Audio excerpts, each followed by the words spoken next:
Chapter 10. Those who have never seen the prairie have no idea that heaven is actually green. Wesley. The male protagonist of the movie Assassin League, he is cheerful, optimistic, sincere, humble, and polite.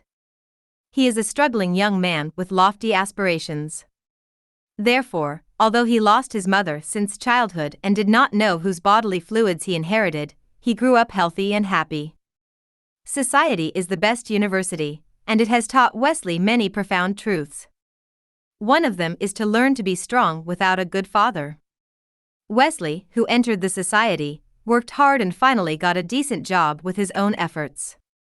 Although the salary was a little less, he had his own independent desk and could call himself a white-collar elite to the outside world. Wesley has a group of dedicated colleagues who often dump the tedious work on Wesley, allowing him to quickly become a talent and become the record holder for the fastest CD-ROM in the office. There is a shrewd and capable female boss. Although she is a fat woman of 300 pounds, she always tries to deduct his salary, but without this female boss, Wesley will not realize how ugly the face of the capitalist is. There is a sexy and beautiful girlfriend who, although bitter and mean, dislikes Wesley's lack of money, and is never faithful to love, always gives him a cuckold. But everything has to be seen from both sides.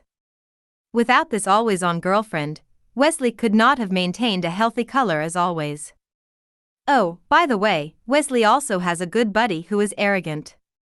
Whenever he was arranged by his female boss to work voluntary overtime, the good buddies would take the initiative to come forward, come to comfort his girlfriend, provide personal service, rain or shine. It was because of this good buddy that Wesley was not dumped and turned into a single dog who bought toilet paper every day. Some people just do their best to live.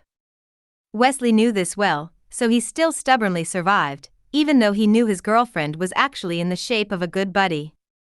It's just a green hat. It's a big deal. People who have never seen the prairie have no idea that heaven is actually green.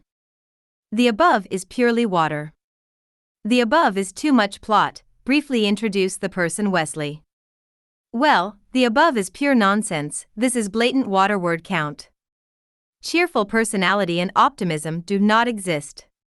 Wesley is a waste of food and waiting for death. The purpose of his life is to kill time and wait for death. Until just now, a glamorous and enchanting big sister appeared in front of him. Wesley swore that compared to this super fierce big sister, his girlfriend was from the country. Firefox.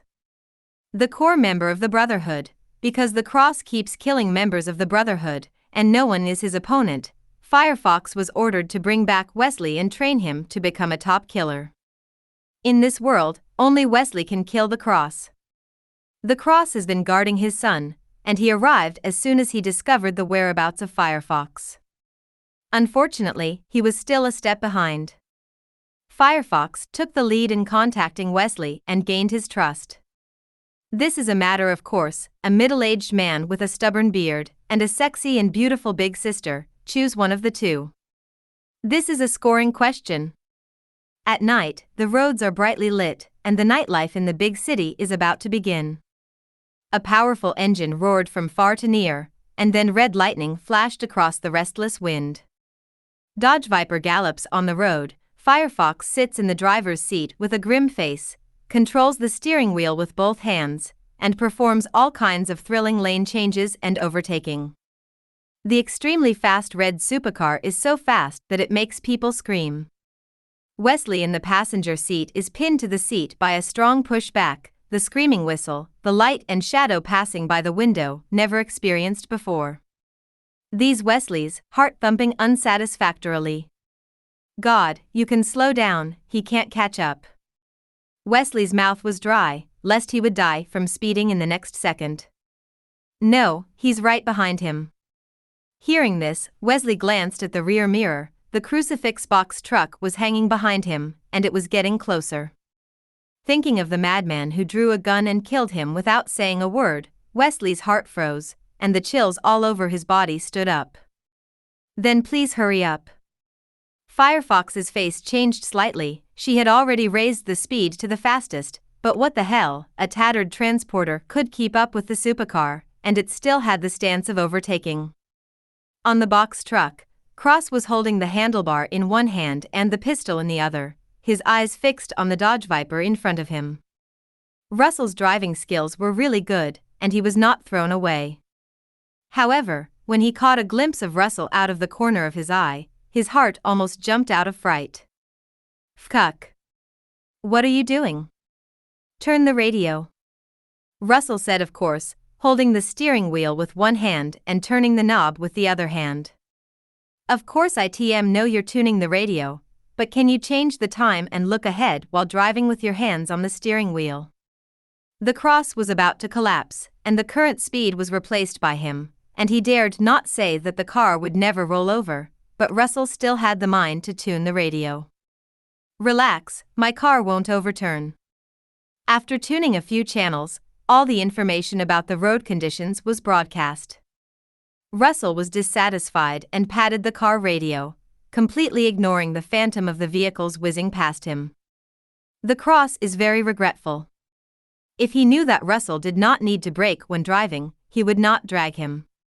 Cross is very confident in his driving skills, but for Russell, it can only be he. Double D's performance last night made it hard for him to believe Russell, unwilling to hand his life over to such an unreliable person. An even more unreliable thing happened. After a centrifugal drift and cornering, Russell began to communicate with him. "You seem very nervous. Who is the young man on the sports car? I guess you must have a good relationship. Concentrate on driving, the rest has nothing to do with you." The Cross had a dark face, and he didn't want Russell to know too much. "Let me guess. Although you don't look alike, it's not difficult to judge from your age. You don't dare to fire a gun when you're nervous. That young man is your distant cousin, right?" "Cross." The Cross didn't say anything and decisively used the Magnum Kitty 2 to touch Russell's temple, and the latter chose to shut up very wisely. After another 10 seconds, the explosive heavy metal music sounded. Russell held the steering wheel with both hands, an excited smile appeared on his face, and his eyes shone brightly. Maybe it's an illusion, the Cross feels that the broken car under the butt is faster. Russell said loudly in the loud music, "I guess he must be your son, even if you deny it is useless. You know, my father is also a killer. I know exactly what you think, because I have experienced pass." With a stern face, the Cross seemed to be exhaling, sticking out of the car window and firing 3 shots at the red sports car in front of him. Bullets hit the headlights and the rear window, and Firefox fired back, and because she was distracted driving, she didn't hit anything.